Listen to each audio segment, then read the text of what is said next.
महामानव doctor B.R. Ambedkar मानते थे कि भारतीय समाज के पतन का एकमात्र कारण जाति व्यवस्था ही है। ये सब मनुस्मृति की देन है, प्रतिक्रांति की देन है। आज जाति व्यवस्था के सर्वोच्च शिखर पर ब्राह्मण ही आसीन है। अछूत कौन और कैसे? संपादकीय doctor Baba Saheb Ambedkar writings and speeches volume 7। Doctor Baba Sahab Ambedkar writings and speeches खंड 7 में 2 ग्रंथ शामिल है। एक शूद्र कौन थे? वे इंडो आर्यन समाज में चौथा वर्ण क्यों कर बनाए गए? 2 अछूत वे कौन थे? वे अछूत क्यों कर हो गए? 2 ये दोनों शोध ग्रंथ होने के कारण बहुत ही जटिल है। शूद्र कौन थे? Doctor B.R. अम्बेडकर के शब्दों में पुस्तक में उद्धरणों की भरमार है। उनमें से भी अनेक बहुत लंबे लंबे है। ये पुस्तक कोई कलाकृति नहीं है। हो सकता है कि पढ़ते पढ़ते पाठक उकता भी जाएं। 2 विश्व प्रसिद्ध समाजशास्त्री लेखक और प्राचीन भारत के इतिहास को प्रकाश में लाने वाले महान लेखक बाबा साहेब डॉक्टर B.R. अम्बेडकर रचित शोध प्रबंध who the Shudras, how they come to the 4th varna in the Indo Aryan society. शूद्र कौन थे? वे इंडो आर्यन समाज में चौथा वर्ण क्यों कर बनाए गए? इस ग्रंथ का अछूत वे कौन थे और वे अछूत क्यों हो गए? उत्तरार्थ है, ये शोध ग्रंथ 1943 में प्रकाशित हुआ था। 3 जिस प्रकार नस्ल की भिन्नता अछूतपन का आधार नहीं है, उसी प्रकार पेशों की भिन्नता भी अछूतपन का आधार नहीं है। 4 अछूतपन की उत्पत्ति के मूल कारण 2 है। ब्राह्मणों की छितरे हुए बौद्धों के प्रति घृणा, आज दूसरों के गोमांस भक्षण छोड़ देने पर भी छितरे हुए आदमियों का गोमांस खाते रहना। अछूतपन के मूल का पत्ता लगाने के प्रयत्न में हमें ये सावधानी रखनी चाहिए कि हम अछूत और अपवित्र को एक न बना दे। जितने रूढ़िवादी हिंदू लेखक हैं, उन्होंने अछूत और अपवित्र को एक कर दिया। साथ है, यह एक गलती है। अछूत और है तथा अपवित्र और। यद्यपि एक वर्ग के तौर पर धर्मशास्त्रों के ही समय में अपवित्र लोगों का जन्म हो गया था, किंतु अछूत 400 के भी बहुत बाद में अस्तित्व में आए। आगे डॉक्टर अम्बेडकर लिखते, ये निष्कर्ष मेरे ऐतिहासिक अनुसंधान का परिणाम है जिसे मैं सिद्ध कर पाया हूँ। वह आदर्श जिसे एक इतिहासकार को आधार बनाना चाहिए, उसे मान्य गोथे ने भली प्रकार परिभाषित किया है। उसका कहा है, एक इतिहासकार का कर्तव्य है कि वह सच्चाई को झूठ से, निश्चित को अनिश्चित एवं संदिग्ध को अस्वीकार्य से दूर करे। प्रत्येक जांचकर्ता को सभी चीज़ों से पहले स्वयं को इस प्रकार का देखना चाहिए जैसे कि उसे जुरी अभिनिर्णायक दल में कार्य हेतु बुलाया गया है। उसे केवल विचार करना है कि मामले केस का विवरण कथन कहाँ तक प्रस्तुत साक्ष्य की दृष्टि में पूर्ण एवं स्पष्ट है। तब उसे अपना निष्कर्ष निकालना है और अपना मत देना है, चाहे उसकी राय अध्यक्ष के अनुरूप है अथवा नहीं।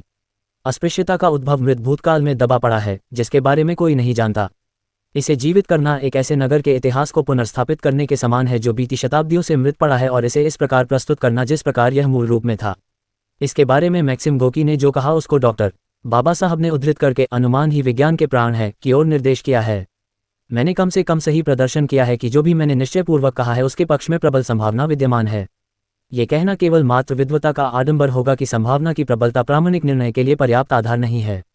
वे प्राकथन के अंतिम परिच्छेद में आलोचकों से निर्णायक कहना चाहते हैं, उनसे मेरा इतना कहना है कि वे इस बात पर विचार करें कि क्या ये शोध प्रबंध व्यवहारिक नहीं है और इस समय एक मान्य परिकल्पना। यदि इस मान्य परिकल्पना की जांच यह है कि वह आसपास के तथ्यों के अनुकूल होनी चाहिए, तब वे व्याख्या करें और उसे यथार्थ अर्थ प्रदान करें जो उनके पास अभी नहीं है। मैं अपने आलोचकों से एक अछूत कौन और कैसे, न्यायोचित और निष्पक्ष मूल्यमापन के अतिरिक्त और अधिक कुछ नहीं चाहता। महान समाजशास्त्री, दृढ़ निश्चयी, अपनी धुन के पक्के युग पुरुष बाबा साहेब डॉक्टर B.R. अम्बेडकर की अछूत कौन और कैसे। इस ग्रंथ का एकमात्र उद्देश्य इस देश के अछूतों के समाज दर्शन का व्याख्यात्मक तथा विश्लेषणात्मक अध्ययन प्रस्तुत करना है। महामानव डॉक्टर B.R. अम्बेडकर मानते थे कि भारतीय समाज के पतन का एकमात्र कारण जाति व्यवस्था ही है। ये सब मनुस्मृति की देन है, प्रतिक्रांति की देन है। आज जाति व्यवस्था के सर्वोच्च शिखर पर ब्राह्मण ही आसीन है। आज के अछूत अतीत के बौद्ध है। आज के अछूत अतीत के बौद्ध है। ये खोज प्रज्ञापुत्र डॉक्टर B.R. अम्बेडकर द्वारा अछूतों के गौरव वर्धन की दिशा में महत्वपूर्ण है। ये जानने के लिए इसी ग्रंथ का चौथा खंड, अछूतपन के मूल के नए सिद्धांत, अध्याय 9, बौद्धों के प्रति घृणा ही अछूतपन का मूल है, में विस्तार से दिया है। पुस्तक का समर्पण इस प्रकार है। अछूतों में पैदा हुए 3 विख्यात संतों नंदनार, रविदास और चोखा मिठाई की स्मृति को समर्पित, जिन्होंने अपनी निर्मलता और सदाचार से सभी से आदर प्राप्त किया। 15 अछूत वे कौन थे और वे अछूत क्यों हो गए। इस ग्रंथ के 6 भाग 16 अध्याय में है। 16 अछूत वे कौन थे और वे अछूत क्यों हो गए। इस शोध ग्रंथ का संक्षेप में सार इस प्रकार है। 1. हिंदुओं और अछूतों के बीच नस्ल का कोई अंतर नहीं है।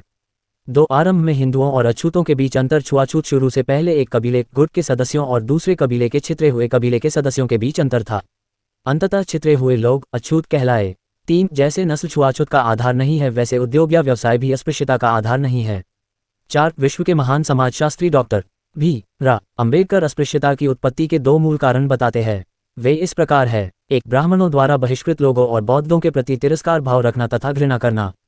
2. बहिष्कृत लोगों द्वारा गोमांस भक्षण जारी रखना जबकि दूसरों ने उसे त्याग दिया था।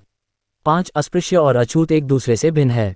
इसके बारे में डॉक्टर अंबेडकर इसी शोध प्रबंध में लिखते हैं, अस्पृश्यता का उद्गम तलाश करने के लिए अछूतों और अशुचियों दूषितों के बीच अंतर करने में सावधानी बरतनी चाहिए। सभी हिंदू लेखकों ने अछूतों को अशुचि बताया है। यह एक गलती है। अस्पृश्य और अशुचि एक दूसरे से भिन्न है।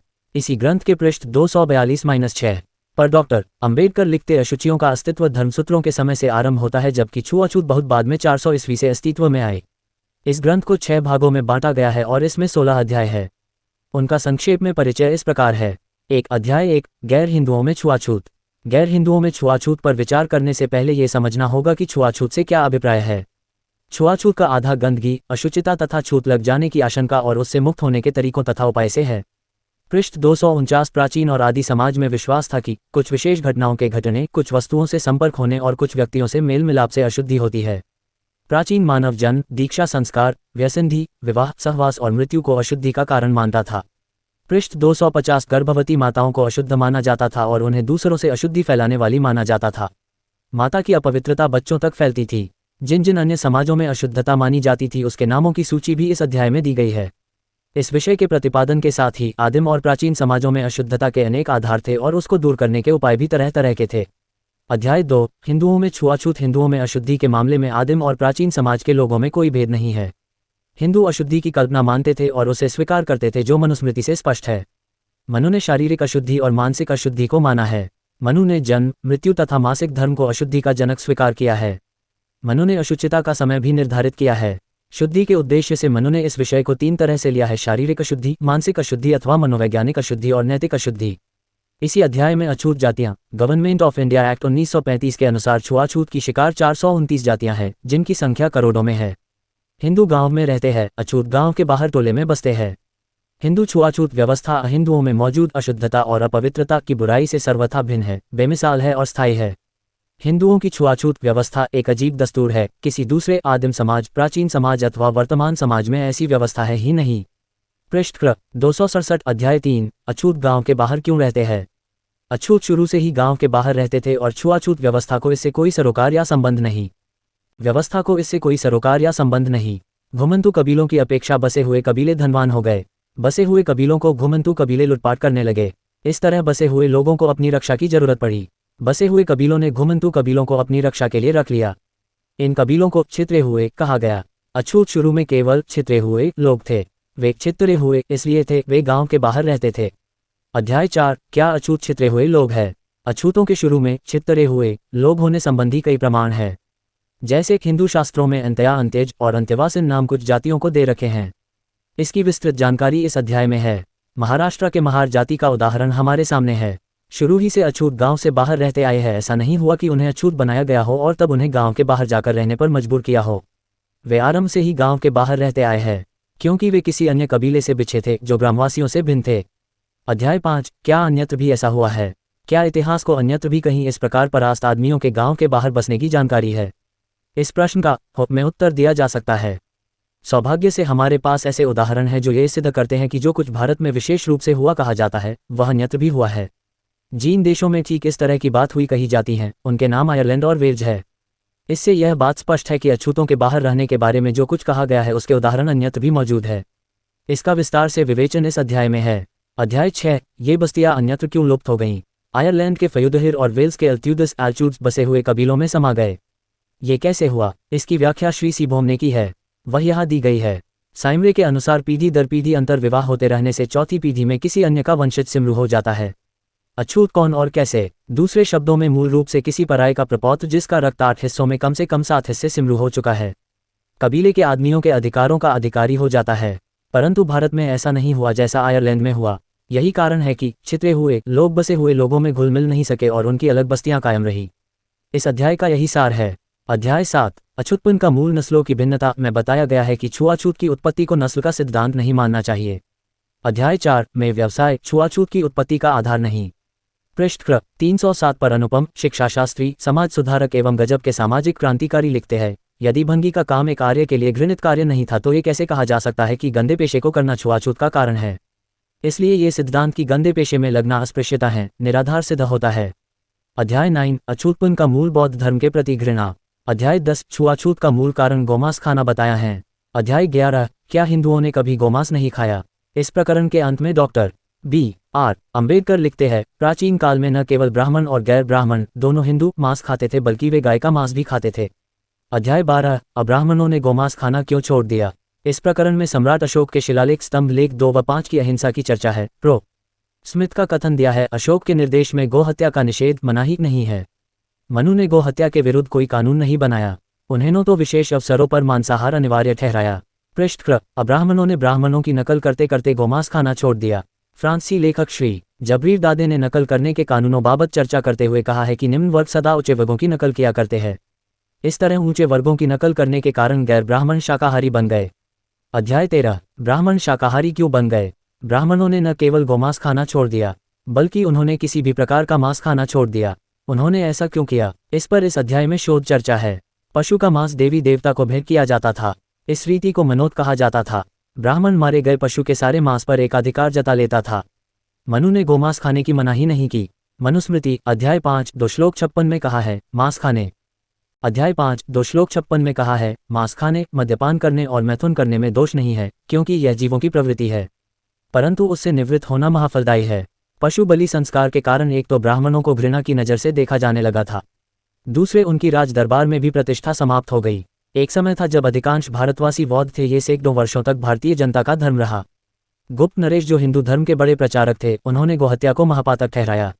बौद्ध धर्म का मुकाबला करने के लिए ब्राह्मणों ने न केवल गोमांस खाना छोड़ दिया बल्कि वे बिल्कुल शाकाहारी बन गए। अध्याय 14 गो मांसाहार ने छितरे हुए आदमियों को अछूत क्यों बना दिया।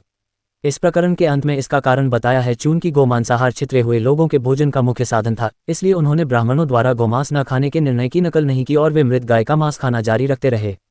अछूत कौन और कैसे। अध्याय 15 अपवित्र और अछूत। स्मृतियों से काफी पहले कुछ लेखों के अनुसार ईसा से पूर्व काल में धर्मसूत्रों में भी छुआछूत करने के नियम है।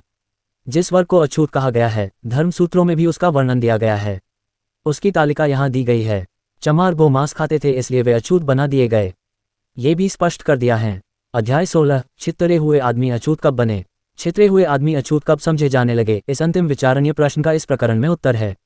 आधुनिक युग के महान समाजशास्त्री विचारक डॉक्टर B.R. अम्बेडकर ने अपना हजारों ग्रंथों का अध्ययन एवं गहरा चिंतन दांव पर लगाकर इस देश के अछूतों के समाज दर्शन का व्याख्यात्मक तथा विश्लेषणात्मक अध्ययन प्रस्तुत किया है। मौर्य वंश के नरेश सम्राट अशोक के पोते महाराज बृहद्रथ की हत्या उसके ब्राह्मण सेनापति पुष्यमित्र ने की थी। मनुस्मृति का इस घटना से सीधा संबंध है। पुष्यमित्र द्वारा बृहद्रथ मौर्य की हत्या एक युगांतकारी घटना थी।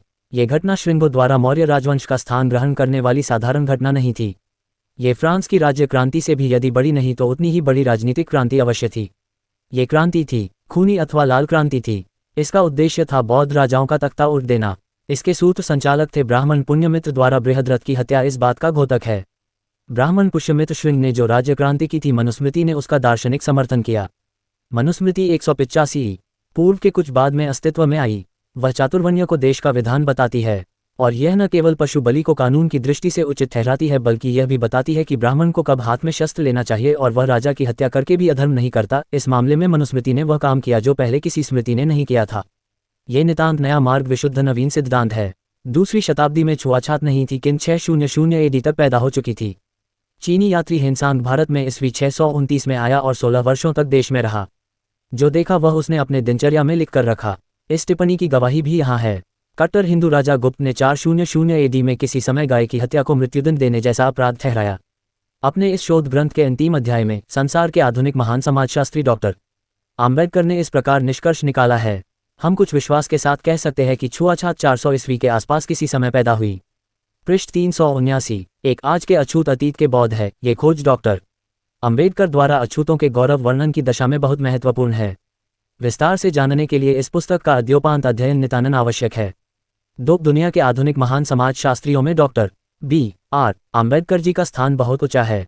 इसका कारण यह है कि सामाजिक चिंतन के क्षेत्र में किसी भी अन्य आधुनिक चिंतक की अपेक्षा में बाबा साहेब डॉक्टर अम्बेडकर का योगदान एवं अवदान सर्वाधिक है। 3 प्रस्तुत शोध प्रबंध निष्पक्ष खोज और तथ्यों या प्रमाणों के आधार पर लिखा गया है। यह आज नहीं तो कल भारतीय इतिहास का मान्य दस्तावेज होगा, क्योंकि यह प्रबंध बाबा साहेब डॉक्टर अम्बेडकर के कलम का कमाल है। इस कालजयी शोध प्रबंध के कारण ही वे वैश्विक स्तर पर महान समाजशास्त्रज्ञ के रूप में स्थापित हुए। उनका हर एक ग्रंथ तथा उनके प्रवचन विचारोत्तेजक तथा कार्योमुखी होते थे। भारतीय समाज के पतन का एकमात्र कारण जाति व्यवस्था ही है। वर्ण जाति ये सब ब्राह्मणों की देन, उनके पेट पूजा के साधन है, इसलिए वे आज भी इसके समर्थन की बातें करते हैं। प्रस्तुत ग्रंथ उनके बहुचर्चित ग्रंथों में से एक है। अनुच्छेद प्रश्न पर उनके कलम का कमाल है। अछूत गांव से बाहर रहते हैं, यह एक अकाठ्य प्रत्यक्ष गवाह है। उसका महत्व पुरातत्व आर्कियोलॉजी साक्ष्य समकक्ष है। बाबा साहेब B.R. अम्बेडकर ने अस्पृश्यता को उजागर करने वाली हर बाधा को दूर किया, प्रत्येक गुत्थी का जवाब दिया है। उन्होंने अपने खोज में यह भी उजागर किया कि छितरे हुए लोग बौद्ध काल के धम्म अभियान में अपनी अलग पहचान के कारण बौद्ध हो गए थे और उन्होंने जातिवर्ण के सिद्धांत को चरमरा दिया, समता का युग लाया, वही जग पर छाया। अपने शोध ग्रंथ में अपने शोध के साक्ष्य के हेतु डॉक्टर अम्बेडकर ने हर अध्याय में, हर प्रकरण में जो प्रमाण प्रस्तुत किए उस मौलिक खोज के कुछ संदर्भ ग्रंथों की सूची इस प्रकार है। प्राचीन धार्मिक ग्रंथों से साक्ष्य: एक ऋग्वेदिक आर्य ग्रंथ ऋग्वेद ब्राह्मण सूत्र और आरण्यक। B. अथर्ववेदिक आर्य ग्रंथ अथर्ववेद उपनिषद। एक शतपथ ब्राह्मण। एक तैत्तिरीय ब्राह्मण। U. अत्रेय ब्राह्मण। F. मनुस्मृति याज्ञवल्क्य स्मृति, नारद स्मृति, वेदन्याय स्मृति और आपस्तंभ धर्म सूत्र और अश्वलायन गृह सूत्र, अद्वैत दर्शन, वेदांत सूत्र, धर्म सूत्र। मार्क्सवादी स्कूल ऑफ हिस्ट्री, मार्क्स और एगल तथा D. कोसाम्बी इत्यादि। 5. विविध अनुशासित दृष्टि, मल्टी डिसिप्लिनरी अप्रोगो। अछूतों के बिखरे इतिहास के कार्य को हाथ में लेने से पूर्व डॉक्टर बाबा साहब उन संपूर्ण परिस्थिति से परिचित थे, इस दृढ़ इच्छाशक्ति से इस चुनौतीपूर्ण विराट कार्य को स्वीकार किया, संपूर्ण कड़ियों को जो अछूत वर्ग की पहचान में बाधक थी, नए ऐतिहासिक तथ्यों के साथ उजागर किया। उनका शोध कड़ियों का क्रमबद्ध रूप से विश्लेषण करता है, सच्चाई प्रकट करता है, अनुमान और प्रमाण यहाँ बोल उठता है। ये प्रबंध क्रांतिकारी है, क्रांति की जगमगाती प्रतिमा और प्रतिभा है। अछूतों के अनछुए प्रश्न पर वैश्विक महान समाजशास्त्रज्ञ डॉक्टर आम्बेडकर के कलम का कमाल है। सदियों के उपेक्षित विषय पर अनुसंधान की दिशा में एक सफल अग्रगामी प्रयास है। इस प्रबंध में अस्पृश्यता से संबंधित सभी जटिल प्रश्नों पर विचार प्रस्तुत किया है। यह एकदम नूतन खोज है, इस पर जितना भी लिखो लिखने को बाकी रह जाता है। यहाँ जो भी कहा वह अनुमान, प्रमाण और गवाहों के साथ कहा है। उनका हर कथन अनूठा है। इस शोध प्रबंध से अनुसूचित जातियों में एक चेतना 19 उत्सग हुआ, वर्तमान में आम्बेडकरी साहित्य के रूप में प्रकट होने लगी है। इस निष्कर्ष पर साहित्य सृजन होने लगा है। इस प्रबंध का अद्योपांत अध्ययन करने पर समझ में आता है कि अन्य आधुनिक चिंतकों की अपेक्षा भारत रत्न डॉक्टर अम्बेडकर का योगदान एवं अवदान सर्वाधिक है। उनके समग्र वाड्मे के सभी ग्रंथ जगमगाते तारे हैं। विश्वभूषण बाबा साहेब डॉक्टर आम्बेडकर जी का समग्र वाड्मे घर घर पहुंचाना सुधीर प्रकाशन वर्धा का सम्यक संकल्प है। उनका विश्वास है कि वे एक न एक दिन कामयाब होंगे। हम तो डॉक्टर अम्बेडकर और उनके मिशन के सेवक हैं, जो ये कार्य करते उनको मदद करते हैं। हमारे इस संपादकीय एक अध्ययन में कुछ कमियां श्रुति नजर आए तो हमें ज्ञात करे और उसके लिए क्षमा करे। यह एक अध्ययन इस खोज प्रबंध के बाबत जिन्होंने अपने विचार प्रकट किए उनका संज्ञान है।